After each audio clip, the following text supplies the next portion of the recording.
Hello mga kamenya, nandito naman tayo para gumawa ng panibagong video. Pero kailangan natin hintayin si Pare Lens. Ay, ikaw, nandiyan na pala?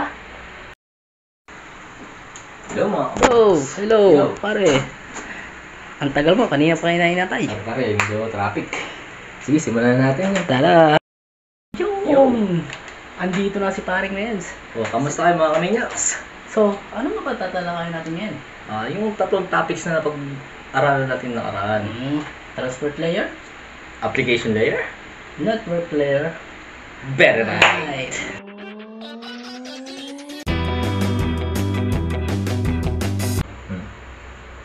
Boy, what is application layer? Sa pagkakaintindi ko sa application layer, ang application layer, ito yung nasa pinakamataas na bahagi ng OSI model. Dito nagkakaroon ng interaction ang mga tao at ang mga computer. Halimbawa nito ay mga ginagamit nating pang mga communication application gaya ng mga web browser, email, and etc. Basta lahat ng nakikita natin sa ating mga computer. Ganun. Ikaw ba? Ang natutunan at sinulat ko dito, ang application layer ay kumukontrol sa isang komunikasyon sa pagitan ng isang device. At ang application layer ay may 7 bahagi. At lahat ng bahagi ito ay nagproproseso. Upang mas madali natin maintindihan ang isang data or isang informasyon. Ano naman yung function ng application layer? Function? Sinisigurado nito yung makakatanggap na device is kaya ma-reach o handa yung device na yun na tumanggap na isang data or informations. Katulad siguro kunyari, mag-send ako ng text or tawag sa SIM. Tapos yung SIM na yun, halimbawa ay, kunyari na-demote na ang tawag? Na-deact? Hindi deact.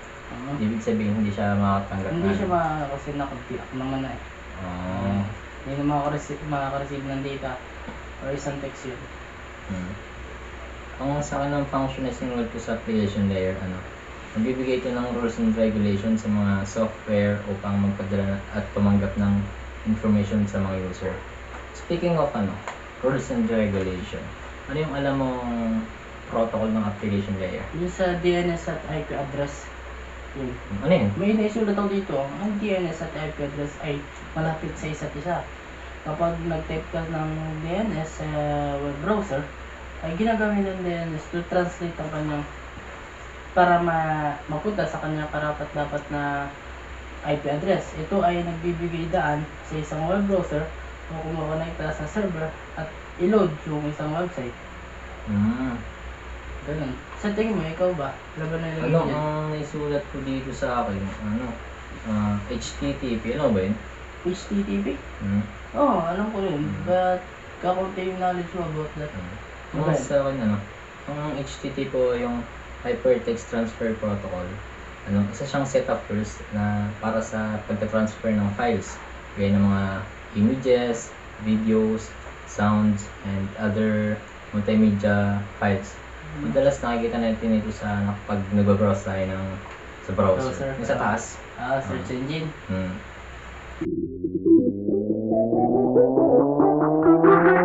Boy, what is transport layer? Transport layer. Sa pagkakatanda ko, ito yung pang-apat sa layer ng OSI model. Ang transport layer, ang responsable sa pagsisend ng message ng sender sa receiver. Sinisigurado nito na tama at reliable yung papadala nitong message. And sa pagkakalam ko, kapag nagpa-process yung data, pag dumating ito sa transport layer, nagkakaroon na ito ng port number. Doon na ito nagkakaroon ng port number or yung port na gagamitin dito. Yun yung pagkakanya. Ano ba siya? So, kasi ito ay responsible para sa pagbibigay ng end-to-end communications o isang serbisyo para sa mga application. Tinitiyak kasi nito na ang data ay may hatid ng may pagkakasunod-sunod mula sa pinanggalingan nito. Ito ay napakalagang bagay ng OSI model. At para sa isang komunikasyon sa mga network. Ano naman yung mga roles and services kaya nito? Isa sa mga roles nito ay yung share the transport link between application. Ano yun? mapapabuti nito yung performance ng isang application sa pamamagitan ng pagbawas ng overheat na associated sa pag-maintenance ng multiple network applications. Pasok ba dito yung yung ensure data reliably? Oo naman, pasok na. Di ba ito yung yung sinisigurado na ang data na ibibigay maaasahan at ma-access ng user. Yung kompleto tapos mapagkakatiwalaan. Yan na. Yung isa, yun. Yung hundreds errors and data losses. Tinatanggal na dito yung maaaring mga errors or bugs or mga data losses sa isang communications. Yun, madali lang yun. And ito pa, may isa pa tayo. What are the major meron ako yan. functions of transport layer? Meron ako yan. Ano yun sa'yo? Katingin mo, ano yun? Major functions of the transport layer in data networks. Unidwa yung tracking individual communication. From the word itself, tracking. Natatrace natin yung conversation. Halimbawa nito kapag meron tayong kausap sa Facebook, sa Messenger, sa Instagram, or sa Twitter.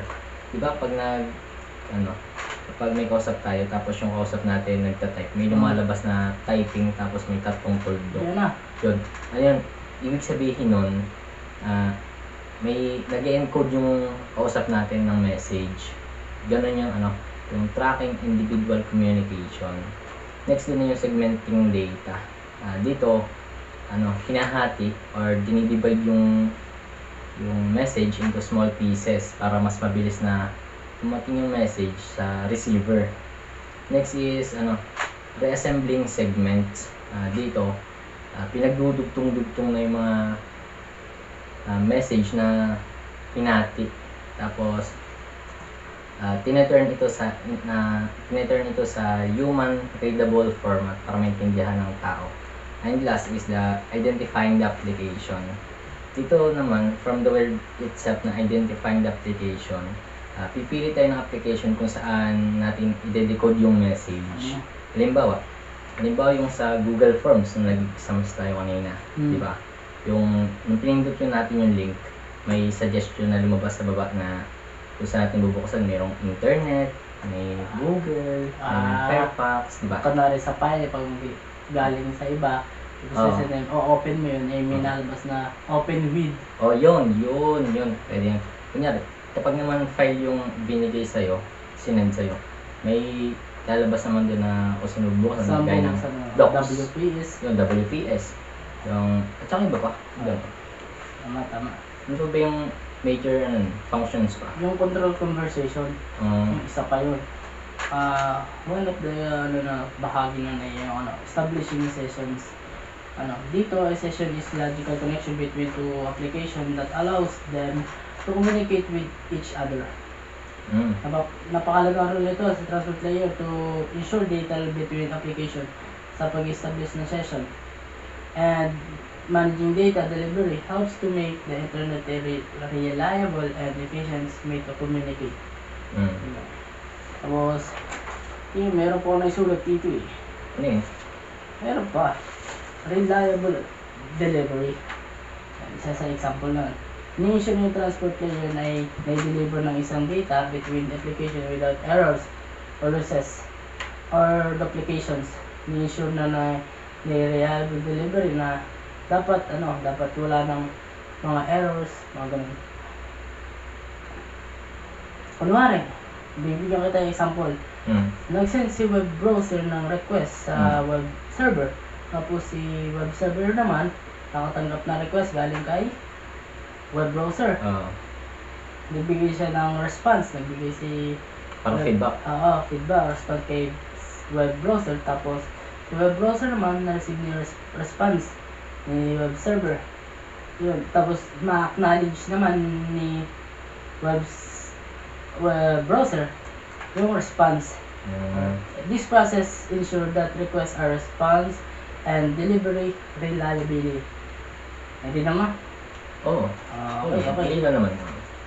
Tapos meron pa yung same order delivery. Kagaya nga ng sinabi ko. So yun, katulad ng sinabi ko nga, dapat kung ano yung na-request mo, Ganun Hindi din yung darating sa'yo. Yan na, Oo. mismo. Tapos meron pa, flow control. Ano yun? Medyo Tanda mo malabo sa akin yun eh. Tanda mo to, yung tiniskas natin ni Seth. Medyo malabo sa akin. Flow control ay napakalaga dahil para maiwasan natin yung network congestions. Oo. Yun yung example ano, sa highway. Pagka maaga kang nagbiyahe patungo sa pupuntahan mo, walang traffic. Mabilis. Mabilis. Samantalang kapag tinanghali ka ng gising at umalis ka, pansin mo maraming sasakyan. Traffic. Yung duration mo na dapat nandun ka na, hindi mo mamimit. Ay, kumbaga kung sa message, kung ipapadala mo na wala kang kasabay, mabilis. Mabilis. Kung madami naman ang gumagamit, Oo. ibig sabihin, mapapatagal. Yan na. Ibig sabihin, may traffic din pagdating sa message. Very nice. Very nice, very right. Example na sa yun di ba? Oo. Tumutan ko lang eh. Kasi, ano pa ba? Ano nandidili sa iyo? Ano mo yan, TCP at UDP? Ay, TCP di ko masyadong Hindi malamin? Hindi ko masyadong TCP. Alam mo yung Magdulot TCP? sa ko, ano ba yung... TCP ba ito? Maganda to. Maganda to. Hmm. Ang TCP, ang Transmission Control Protocol or TCP ay isang communication standard na kung saan nagbibigay ito ng maasahang data. Sinisigurado na darating ang data ng malinis, walang error or bugs na matatanggap ang receiver. Mas pinapatatag nito ang ugnayan sa pagitan ng mga user upang magkaintindihan. Pag may sinusunod ditong process, kumbaga pag nagbigay ka sa kanya ng message, hindi niya ibibigay sa iyo ng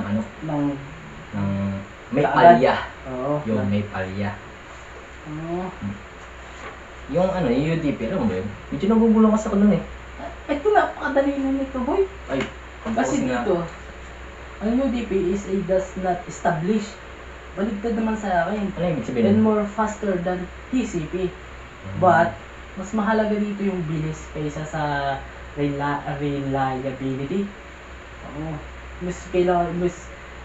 Kung ano yung bigay mo sa kanya, yun din ibibigay sa'yo na wala nang binatiniting yung mga errors, bugs, mga duplicates, wala nang ganun. Diretso na agad, ikaw nang bahala. Di parang di ba? Parang sama din. Masama talaga, pero mabilis. Mabilis. Oh, very nice. Pero papipiling ka, anong mas maganda? TCP, UDP? TCP tayo para... TCP. Para... Kasi dun na-share yung data natin na malinis. Tama. TCP talaga tayo, TCP. Teka. Ano eh? Isang topic nga ni sir? Network layer pare. Yun. Paano natin Ay! Wait lang, boy. Pasensya na, wala akong naisulat sa network layer. Bere. Ikaw ba? Ako ba? Adili. Bere lang talaga. Ay, alam ko na. Oh. Si Jonas. Tama. Tawagan natin ito. Ano? Wala akong cellphone. Tama mo. Wala yung ano eh. Hello paring Jonas. Oo. Hindi kasi namin naiintindihan yung network layer. Baka pwede mo namang ipaliwanag sa amin yan.